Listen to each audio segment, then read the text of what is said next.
Greetings all and every, as I'm sure that I only have about 5 minutes to shoot this video because my kids are in the other room and they will be looking for me shortly, of course, so I'm going to try and make this quick. This is a message that I have to get out right now, as they were telling me.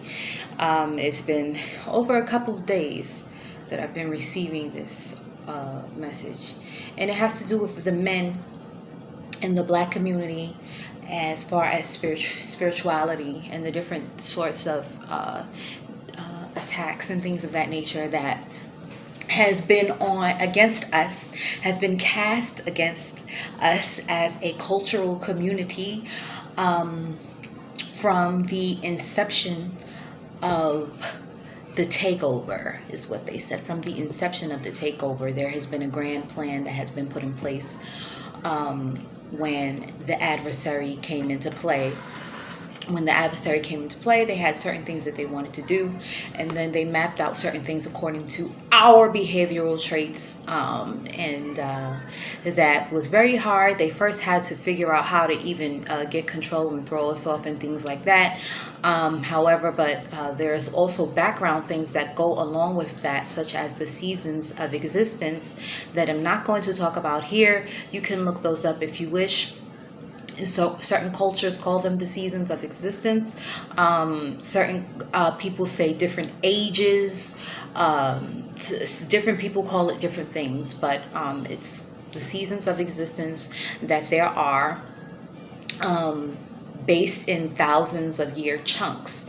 So if you wish, you can go and look that up. There's plenty of information on that. The information that I'm going to give you here in this video is not information that can be widely found. This is information that is coming directly from the ancestors, and I am being told to share this with you all so that you can evaluate if you have been under attack, or even really what to do. You can, when you know certain things, you'll know, okay, I need to do this, I need to do that. Although this person is kin to me, this person, we share the same blood, direct bloodline, that does not necessarily mean that I have to maintain a relationship with this person, or this person is being used as a vessel by said adversary. And this is why whenever I talk to this person about certain things, that if I mention business ordeals, or if I mention certain things about my children, or if I mention certain things at the job, or if I mention certain things to certain individuals in my family, I notice that they really start to get worse. So it's really important for us to be able to see and evaluate these things around us, so we can make said changes according to that within our own lifestyles going forward. So what the ancestors shared with me was, I'm the Ancestors Oracle, by the way. If I haven't said that, I just want to get into it. They got me going on thread now.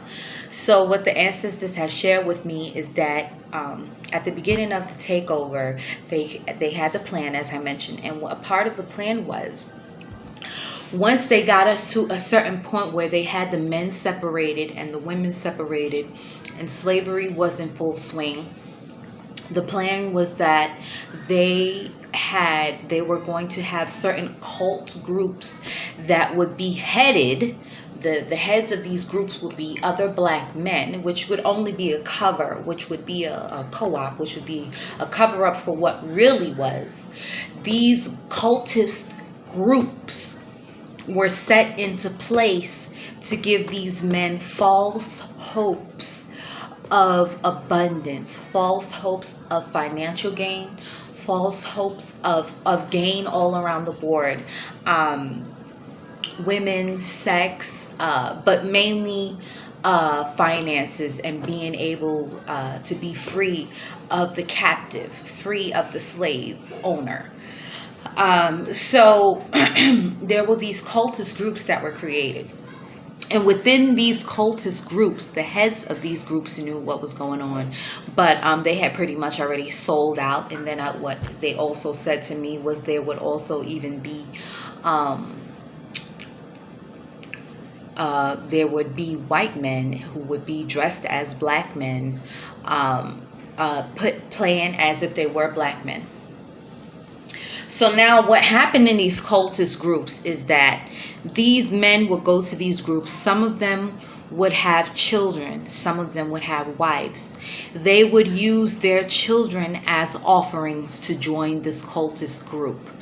Some of them would use their children to join this group to have the gain of wealth and to just be free of their slave masters, to revel in the false luxuries, to revel in the false luxuries that were given. So they just wanted to experience the life of being free, spending money, doing what they wanted, possibly having their own slaves or something like that, indentured servants as well. You know, not everybody is from the motherland, as we like to say. Not everybody's from the motherland. A lot of us were here already. Now, so those would be indentured servants, right? Because if you know your history, you know what I'm talking about. This is not a history lesson, so I'm not going to go down that road.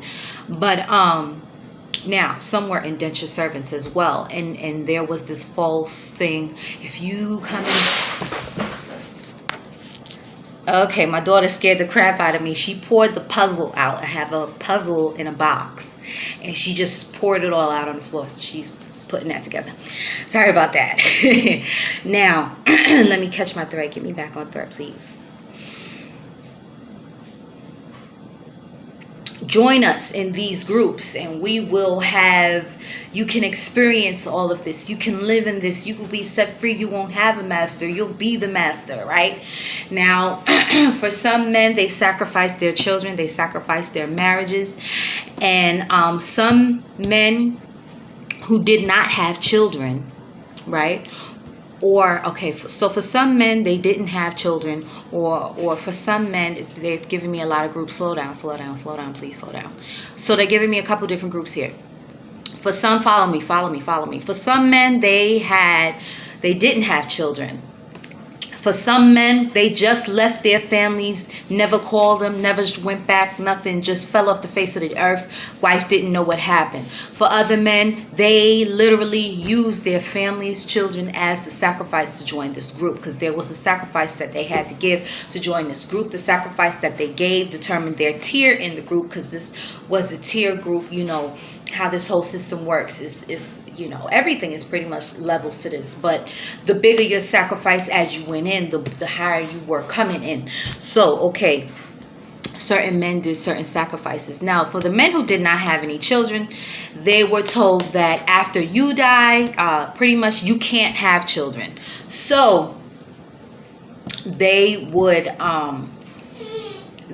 be barren, or not technically barren, but what the group heads lied, and they said that sacrifice for the group of men who didn't have children, oh, you'll sacrifice and you know you won't have any children, whatever. But in all actuality, these men were still able to have children, but they would be separated from the women.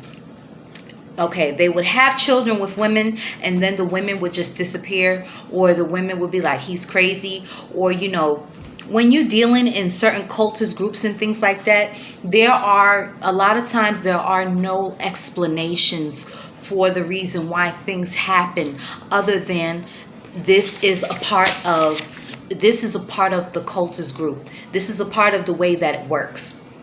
Okay, so for those of you who may be like, well, what's the reason that they might have been separated? The reason is the sacrifice. The reason is the lifestyle. The things that this person has given up is the reason that they won't ever be able to experience when they joined this group. For the men who did not have, So for the men, they were told that you couldn't have this. So they would have to get on this. So they will be told, okay, the reasoning for them not being able to experience these certain things is because they had already joined the group. And upon them joining the group, they were informed, these are the things that you're sacrificing for the people who did not have the children, right? So for the people who did not have the children, this is what they were sacrificing. They were sacrificing that. So when they went and were with women, their sperm actually conceived children. Their sperm conceived children, and the children who were the offsprings of that, they didn't know their father because they were separated, as per reason that I just mentioned. If you're following, they were separated from their conception. They were separated, and those very souls of those children are what is they were cursed. So if there is a big huge group of us going around who are lineages, who are offsprings of this, that these are our ancestors, and these were the types. This is one form of the types of thing that was put into place to keep the hamster wheel going. This is one type of things that were put into place to keep the hamster wheel going. So they were said that you're not going to have contact, not going to be able to have children, this and that. But guess what? They were actually able to conceive. The sacrifice was them bearing these children into this, and their blood being held into this cultist group thing. And for the children, for the people who actually used their children for these sacrifices, it was pretty much the same thing. Some of them, the children did come to an early demise, and I'm not going to go into detail about that. Some of them, that did happen, and then for another group of them, it was just the same thing, but they had to be separated from their family as well. So this goes back to also that Bible verse, because in a lot of ways the Bible does come back into play, but not in the way that people like to really think about it, of that it's this thing that I'm not going to get into that here. But a lot of people have this thing, my kids right here, a lot of people have this thing, we're not going to get into that. But it's a specific Bible verse in Psalms where they say, oh, your children will be vagabonds and be begging for after generation, some Psalms verse. And that's where that particular verse comes into play. Okay, so I'm going to continue to try to get the rest out as quickly as I possibly can. Now, okay, so this was the sacrifice that these men made, and this is the reason why we are, a lot of people are experiencing certain things. I've got to go. I'm going to make a part 2 into the reason I'm going to get deeper on the fact of the reason why the men are bearing no spiritual responsibility. And that one is also going to be a good one, where I'm going to talk about the men and how they have pretty much abandoned their spiritual responsibility. So look out for that one.